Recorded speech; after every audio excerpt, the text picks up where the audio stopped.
ശ്രീമതി ആനിരാജ നമുക്കൊപ്പം ടെലിഫോൺ ലൈനിൽ ചേരുകയാണ്. ആനിരാജ, എങ്ങനെയാണ് ഈ സുപ്രധാനമായ വിധി പ്രഖ്യാപനത്തെ താങ്കൾ നോക്കിക്കാണുന്നത്? ബിൽക്കീസ് ബാനു കേസിൽ പ്രതികളെ വിട്ടയച്ചത് സുപ്രീം കോടതി റദ്ദാക്കിയിരിക്കുന്ന സാഹചര്യത്തിൽ തീർച്ചയായിട്ടും അങ്ങേയറ്റം ആശ്വാസകരമായ ഒരു വിധിയാണിത്.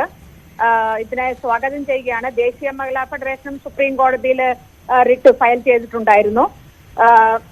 ഈ കുറ്റകൃത്യത്തിലെ കുറ്റവാളികളെ മോചിപ്പിക്കുക എന്ന് പറഞ്ഞാൽ അതിന്റെ അർത്ഥം ഈ രാജ്യത്ത് സ്ത്രീകൾ നേടിയെടുത്ത അത് അവരുടെ പോരാട്ടങ്ങളിലൂടെ അവരുടെ സാക്രിഫൈസിലൂടെ നേടിയെടുത്ത മുഴുവൻ അവകാശങ്ങളും ആ അവകാശങ്ങളെ സംരക്ഷിക്കുന്നതിന് വേണ്ടിയുള്ള നിയമങ്ങളും ഒരുപാട് സ്ത്രീപക്ഷ നിയമങ്ങളുണ്ട് ഈ രാജ്യത്ത്. ആ നിയമങ്ങളെല്ലാം തന്നെ കടലാസിന്റെ വില പോലും ഇല്ലാതാകുന്ന ഒന്നായി മാറുമായിരുന്നു. അതിൽ നിന്നും ഈ രാജ്യത്തെ സ്ത്രീകളെ പ്രൊട്ടക്ട് ചെയ്തിരിക്കുകയാണ് തീർച്ചയായിട്ടും സുപ്രീം കോടതി എന്ന് തന്നെയാണ് പറയേണ്ടിയിരിക്കുന്നത്. തീർച്ചയായും ഇത് കൊടും ക്രൂരകൃത്യങ്ങൾ സ്ത്രീകളോട് ചെയ്യുന്നവർക്ക് ശിക്ഷാ ഇളവിന് ആനുകൂല്യത്തിന് അവകാശമുണ്ടോ എന്ന ഒരു ചോദ്യം വലിയ രീതിയിൽ ഉയർത്തിയ, താങ്കൾ സൂചിപ്പിച്ചതുപോലെ തന്നെ വലിയ രീതിയിൽ ഉയർത്തിയ ഒരു കേസാണ്. അതിലാണ് സുപ്രീം കോടതിയിൽ നിന്ന് ഗുജറാത്ത് സർക്കാരിന് തിരിച്ചടിയേറ്റിരിക്കുന്നത്, ആ നടപടി റദ്ദാക്കിയിരിക്കുന്നത്. അതൊരു മാനദണ്ഡമാകുമെന്നും സമാനമായ നിലയിൽ ഇളവ് ലഭിക്കാനുള്ള, ഇത്തരം കുറ്റകൃത്യങ്ങൾ ചെയ്തവർക്ക് ഇളവ് ലഭിക്കാനുള്ള അവസരം ഇല്ലാതാക്കുമെന്നും താങ്കൾ വിശ്വസിക്കുന്നു?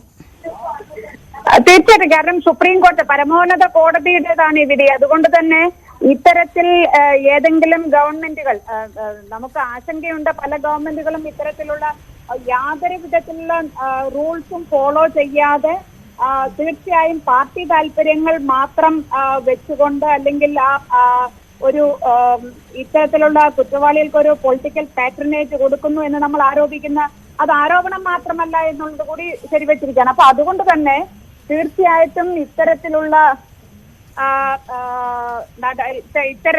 ദുസ്സാഹസങ്ങളിൽ നിന്നും സർക്കാരുകൾ തീർച്ചയായിട്ടും അതിൽ നിന്ന് അത്തരമൊന്ന് മുൻകൈ എടുക്കുന്നതിന് രണ്ടാമതൊന്നുകൂടി ആലോചിക്കും.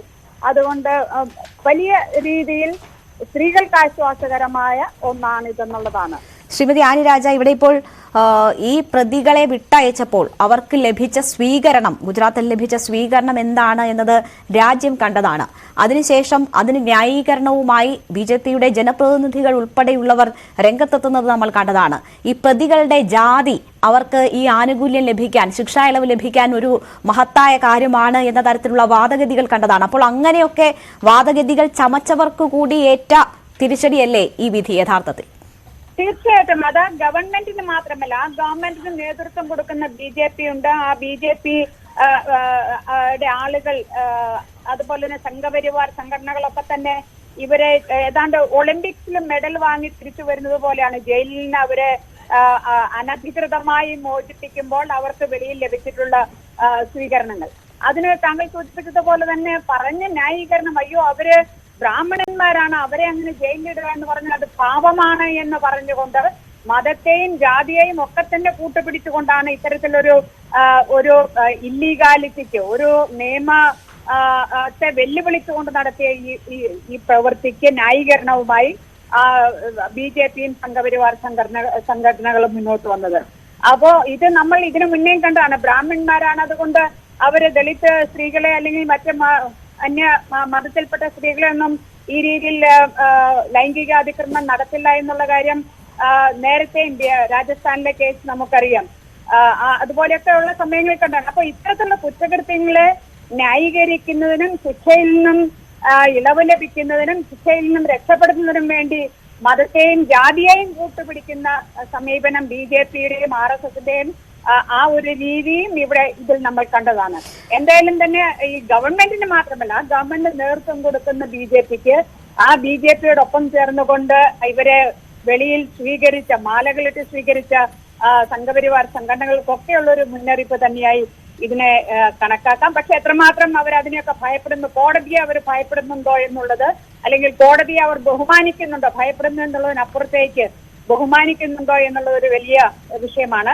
ഇത് പറയുമ്പോൾ തന്നെ ഒരു കാര്യം കൂടി സൂചിപ്പിക്കാൻ ഞാൻ ആഗ്രഹിക്കുകയാണ്. ഇപ്പോ ഈ റെസ്ലേഴ്സ്, ഗുസ്തി താരങ്ങളുടെ കേസിലുമായി ബന്ധപ്പെട്ട് ഡൽഹി പോലീസ് ആവർത്തിച്ച് ബ്രിജുഭൂഷണെ കുറ്റവാളിയായിട്ട് പ്രഖ്യാപിക്കുമെന്ന് പറയുമ്പോൾ പോലും അതേ ബ്രിജഭൂഷൺ പ്രധാനമന്ത്രിയോടൊപ്പം സ്ത്രീകൾക്ക് വേണ്ടി മോഡിയുടെ ഗ്യാരണ്ടി എന്ന് പറഞ്ഞ് രാജ്യം മുഴുവൻ നടന്ന് പ്രസംഗിക്കുന്ന ശ്രീ നരേന്ദ്രമോദിയുടെ കൂടെ ഇന്ത്യൻ പാർലമെന്റിൽ നിയമനിർമ്മാണ സഭയിൽ ഇരിക്കുന്നു എന്നുള്ളത് കൂടി ഇന്ത്യയിലെ സ്ത്രീകൾക്ക് അപകടകരമായ ഒന്നാണ്.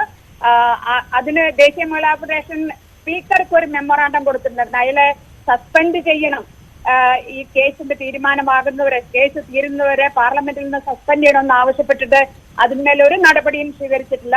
അതിൽ വീണ്ടും ആ പരിശ്രമം ഞങ്ങൾ തുടർന്നുകൊണ്ടിരിക്കുകയാണ്. അപ്പോൾ ബ്രിജ്ഭൂഷണെ പോലുള്ള ആളുകൾക്ക് പ്രധാനമന്ത്രി അടക്കമുള്ള, അമിത്ഷാ അടക്കമുള്ള പാർട്ടി നേതൃത്വവും ഗവൺമെന്റ് നേതൃത്വവും സംരക്ഷണം നൽകുന്നതും സ്ത്രീകളെ ഒരു യുദ്ധസമാനമായ സാഹചര്യത്തിൽ ജീവിക്കുന്നതിന് തുല്യമായ ഒന്നാക്കി മാറ്റുകയാണ്. ശരി, വളരെ നന്ദി ശ്രീമതി ആനി രാജ ഈ അവസരത്തിൽ ഞങ്ങളോട് സഹകരിച്ചതിന്. ഇപ്പോൾ